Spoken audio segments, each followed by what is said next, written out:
চলছে হিন্দু ধর্মাবলম্বীদের ধর্মীয় শোভাযাত্রা। পুলিশি নিরাপত্তায় শত শত হিন্দু ঐতিহাসিক রীতি পালন করছেন। প্রায় 1.5 মাইল দীর্ঘ এই শোভাযাত্রার জন্য সাময়িকভাবে বন্ধ হয়ে যায় কেরালার ব্যস্ততম এয়ারপোর্টের বিমান চলাচল। অন্যদিকে ভারত জুড়ে চলছে মাদ্রাসা ভাঙা ও সিলগালা করার যজ্ঞ। ওয়াকফ আইনের সাম্প্রতিক সংশোধনীর আলোকে পান্না জেলার এই পুরনো মাদ্রাসা ভেঙে ফেলা হচ্ছে প্রশাসনের উপস্থিতিতেই। ধর্মীয় বৈষম্যের এমন ঘৃণ্য নজির হয়তো বিশ্বের আর কোনো দেশে দেখা যায় না।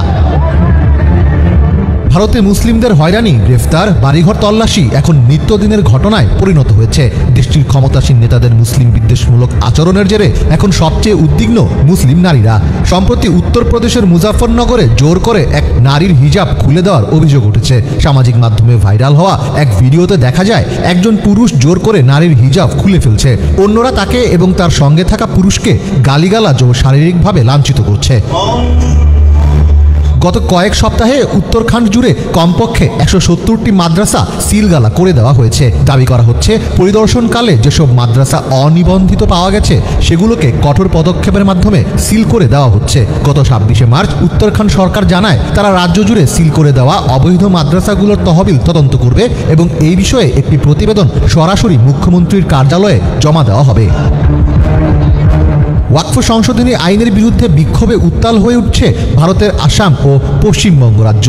সোমবার আসামের কাছাড় এলাকায় এক বিক্ষোভ সমাবেশে আন্দোলনকারী ও পুলিশের মধ্যে সংঘর্ষের ঘটনা ঘটে। এতে সম্ভাব্য সহিংস পরিস্থিতি এড়াতে জেলা জুড়ে নিষেধাজ্ঞা আরোপ করেছে কাছাড় প্রশাসন।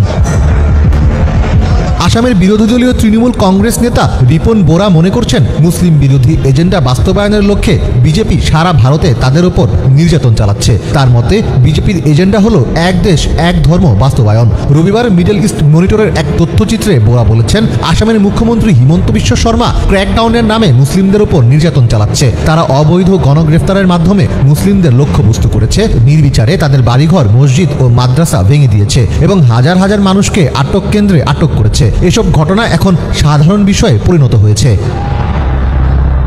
ভারতে মুসলিম বিদ্বেষ সর্বোচ্চ পর্যায়ে পৌঁছেছে উত্তরাখণ্ড রাজ্যে। রাজ্যটির নন্দনগড় এলাকায় সম্প্রতি এক সাম্প্রদায়িক সংঘর্ষের জেরে বসতবাড়ি ছেড়ে অন্যত্র যেতে বাধ্য হয়েছেন মুসলিমরা। পুলিশও সরাসরি জানিয়ে দিয়েছে তারা আর মুসলিমদের নিরাপত্তা দিতে পারবে না। সেখানে লড়াই করে টিকে আছে শুধু একটি মুসলিম পরিবার।